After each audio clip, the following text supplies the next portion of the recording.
From Hollywood, Vinnie Barnes in The Unexpected. The Unexpected. The Unexpected. Life is filled with the unexpected. Happy, romantic, tragic, and mysterious endings to our most ordinary actions. Dreams come true, or dreams are shattered by sudden twists of fate in The Unexpected.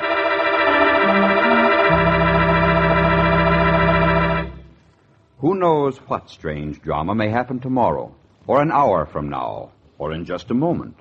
Who knows what destiny has in store for the lady down the street, the fellow at the next desk, or for you, yourself?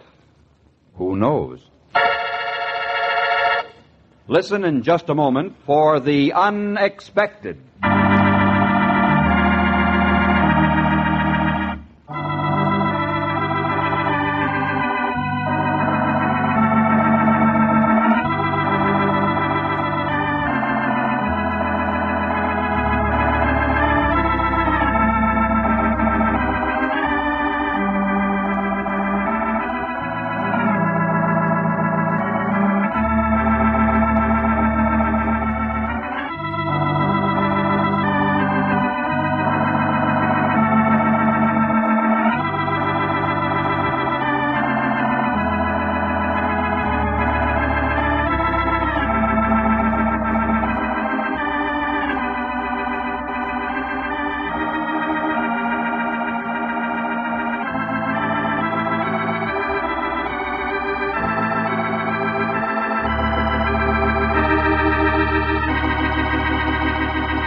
And now, Vinnie Barnes, famous motion picture and stage star, in a drama of the unexpected, titled The Winfield Diamond.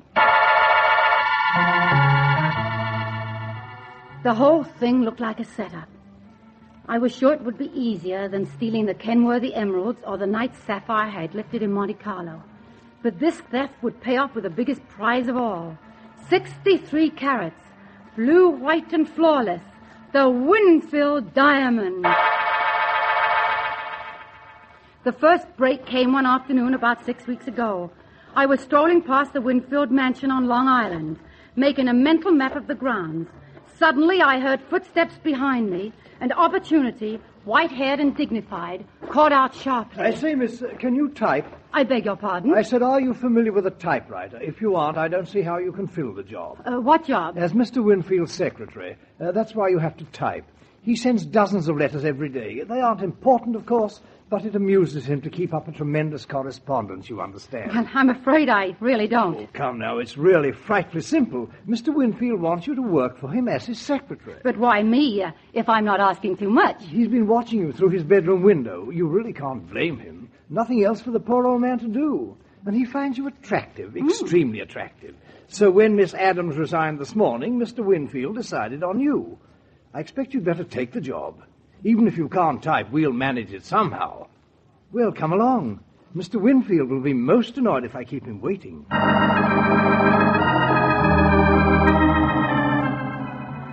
I shook my head with complete bewilderment. For the past 7 days, I had been trying to figure an entrance into the Winfield home. And now the butler with the English accent was actually opening the door for me. Mr. Winfield was an invalid and had been confined to his bedroom for years. The room was smaller than the lobby of the Waldorf Astoria, but not much. Come over here. By my bed. Yes, that's better. What are you staring at, Liggett? Go downstairs. I don't want to see you again today. Tell cook I want shortcake for supper. Strawberry. Go on. What are you waiting for? Yes, Mr. Winfield. Don't yes me, you hypocrite. You never do a thing I tell you. Yes, Mr. Winfield. And don't forget shortcake. Raspberry shortcake. Now, what do you want? Well, I believe you need a secretary, Mr. Winfield. What? Oh, yes. You're Miss Adams. No, I'm Miss Brent. Hilda Brent. Don't argue with me. Well, Miss Adams left this morning, Mr. Winfield. Of course. Glad she's gone. Couldn't type. Nothing but hunt and peck. 2 fingers, you know. Well, take a letter. I'm sorry. I don't have a pad and pencil. What? Oh, no? Well, go talk to Liggett. He'll take care of you. Tell you about salary and all that? You'll have a room here in the house? Like to have people here in the house. That fool curse on the diamond doesn't frighten me. Just don't like to be alone. Well, go see Liggett. Don't waste time. I'm not paying you to stand around. Yes, Mr. Winfield. You'll have dinner here. We're having shortcake, you know. I'm very fond of shortcake. You'll stay for dinner, huh?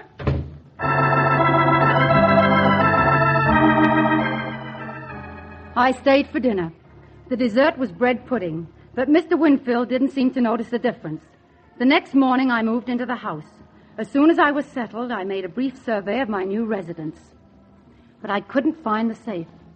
Then about lunchtime, I thought I was on the trail. I found a small locked room on the 3rd floor. I used a hairpin, so it took me only a few minutes to spring the catch. Looking for something, Miss Brent? Perhaps I can be of assistance. Why, yes, Mr. Liggett. I need a ribbon for the typewriter. Of course. Be glad to get it. Keep the supplies downstairs. Funny thing, though, you're coming in here. Thought my door was locked. Very odd. Could have sworn it was locked. After that, I had to be more careful. And it wasn't quite as simple as I had expected. Liggett always seemed to be somewhere in the background. And Mr. Winfield kept me jumping as his personal secretary. Take a letter, Miss Brent. To George Bernard Shaw. Dear George, frankly, I am disgusted with your attitude. To the president of the Garden Club, Broken Barrel, Montana. Dear sir, I definitely do not agree with you and your nasturtiums. They are not the flower of old age. To the Maharaja of Jaipur. Dear Dickie, I understand you have been having rain. This does not come as a surprise to me. After 4 weeks, I was still as far away from the diamond as ever. I didn't even know where the safe was, and all I had to show for my time and trouble were calloused fingers and ragged nerves. I was at the end of a fraying rope. Miss Brent, I want you, Miss Brent. Yes, Mr. Winfield. Do you know the combination of the safe downstairs? Why, no, I don't. Of course I don't. Why not? You've been here long enough. Well, you've never told me. I didn't even know where the safe is, Mr. Winfield. Oh, any fool would know that the safe is downstairs. That's where I keep the diamond, downstairs. It isn't really cursed, you know, but I am going to sell it. You're going to sell the Winfield Diamond? Yep, made up my mind. It's been nothing but bad luck. Going to send it to England tomorrow. Had an offer, a very good offer. Are you serious? Of course. I want you to send the diamond to England. Here, this slip of paper gives the address.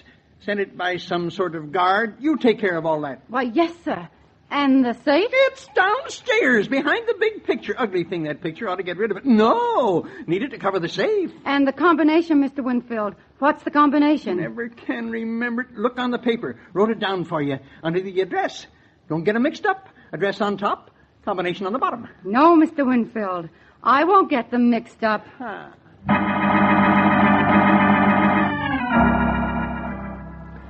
At last, I knew the safe, the combination, everything. It was going to be a snap, so fantastically simple that it almost hurt my pride. I waited a few hours until it was dark and I was alone in the house except for Mr. Winfield. He was upstairs in his canopied bed, dictating in his sleep. I walked into the library cautiously. I didn't need to turn on the light. I knew where I was going. I slid the portrait of Mr. Winfield's great-aunt aside. And the old lady's eyes seemed to stare at me a little suspiciously, but I smiled right back. The combination was simple, except that the figures in the London address were the ones that opened the safe. Even in the darkness, I could see the diamond. It was a cold, white lump that caught many faceted fires from the ray of moonlight that wandered in from between the heavy drapes. Now I had it at last. After all the waiting and planning, I had it. The full 63 carats, curse included. I reached out my hand and my fingers were trembling as they touched $500,000.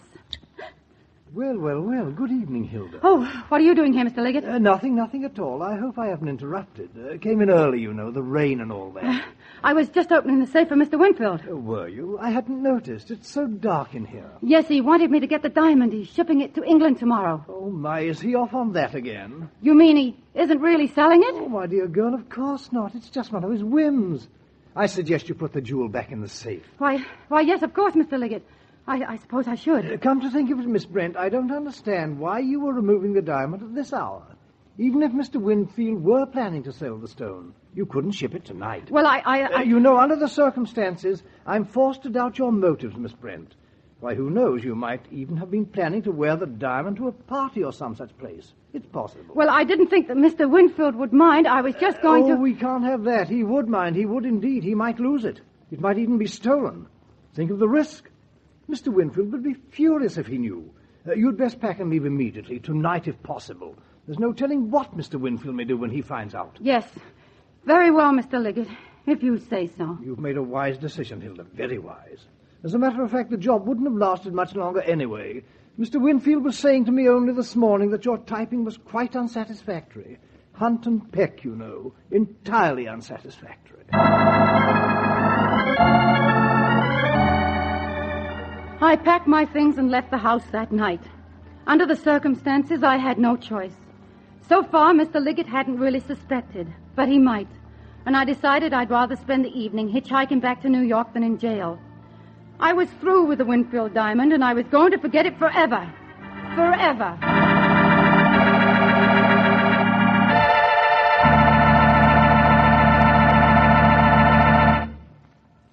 You think the story is over, don't you? But wait. Fate takes a hand. Wait for the unexpected.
And now for the surprising conclusion of The Winfield Diamond, a Hamilton Whitney production written by Robert Libet and Frank Burt and directed by Frank K. Danzig. It took me 2 hours to catch a ride. My driver was a sleek, shiny-faced salesman with a suitcase full of samples and an unfortunate addiction to news broadcasts. And now it seems clear that the president had no comment to make. And now, ladies and gentlemen, here is a bulletin just received. From Long Island comes word that the famous Winfield Diamond has been stolen. The thief has been identified as the internationally famous jewel robber, Light-Fingered Liggett, who had posed for several months as the Winfield butler. It has been determined that Liggett had a female accomplice who had been introduced into the Winfield house as a secretary. Police have blockaded all highways in the vicinity, and an arrest is expected momentarily.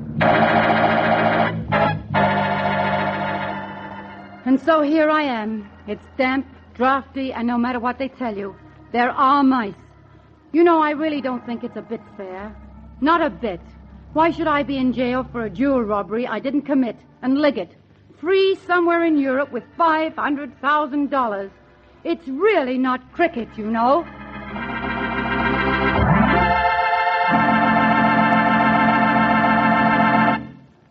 The Winfield Diamond starred Vinnie Barnes. Listen in again soon when another of your favorite motion picture stars meets the unexpected.